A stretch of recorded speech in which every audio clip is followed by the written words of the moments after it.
దక్షిణ అయోధ్యగా పేరుగాంచిన భద్రాచలంలో క్రీస్తు 1674 సంవత్సరంలో భక్తరామదాసు ఆలయాన్ని నిర్మించారు.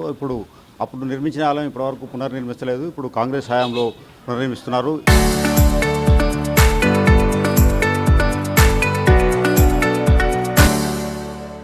ఈ పునర్నిర్మాణంలో భాగస్వాములైన పొంగులేటి శ్రీనివాసరెడ్డి గారు మనతో ఉన్నారు. వారితో మాట్లాడే ప్రయత్నం చేద్దాం. సార్, అప్పుడు భక్తరామదాసు, ఇప్పుడు మీరు భాగస్వాములు అయ్యారు. మీ ఫీలింగ్ ఎలా ఉంది?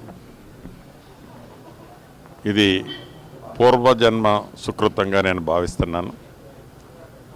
ఇందిరమ్మ ప్రభుత్వం వచ్చిన తర్వాత గౌరవ ముఖ్యమంత్రి రేవంత్ రెడ్డి గారి నాయకత్వంలోని ఈ ప్రభుత్వం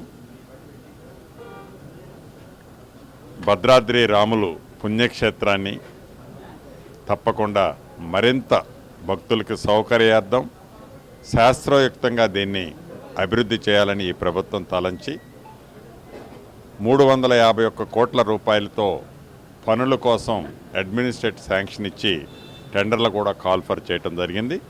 ఇది కాకుండా అదనంగా సుమారు 72-73 కోట్లతో ల్యాండ్ ఎక్విజిషన్ కూడా కంప్లీట్ చేశాం.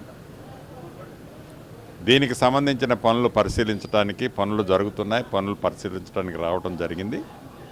గోదావరి పుష్కరాలు నెక్స్ట్ ఇయర్ ఉన్నాయి కాబట్టి ఈ గుడికి సంబంధించిన కార్యక్రమం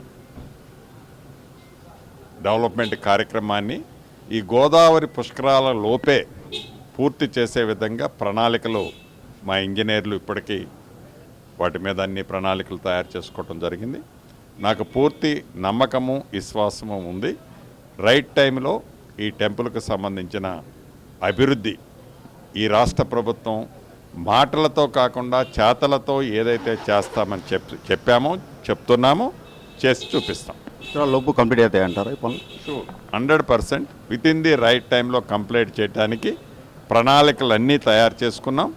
ఆ రాములోరి దయతో ముఖ్యమంత్రి గారి సూచనలతో ఇది పూర్తి చేయగలుగుతాం. రాములవారి దయతో ముఖ్యమంత్రి గారి సూచనలతో సుమారు 580 కోట్లతో పనులు చేస్తున్నామని, పుష్కరాల్లోపు ఈ పనులన్నీ పూర్తి చేసి భక్తులకు అన్ని సౌకర్యాలు కల్పించేలా ఏర్పాటు చేస్తామని మంత్రి పొంగులేటి శ్రీనివాసరెడ్డి గారు చెప్తున్నారు. వీడియో జర్నలిస్ట్ నాగేందర్తో హరీష్, భద్రాచలం నుంచి.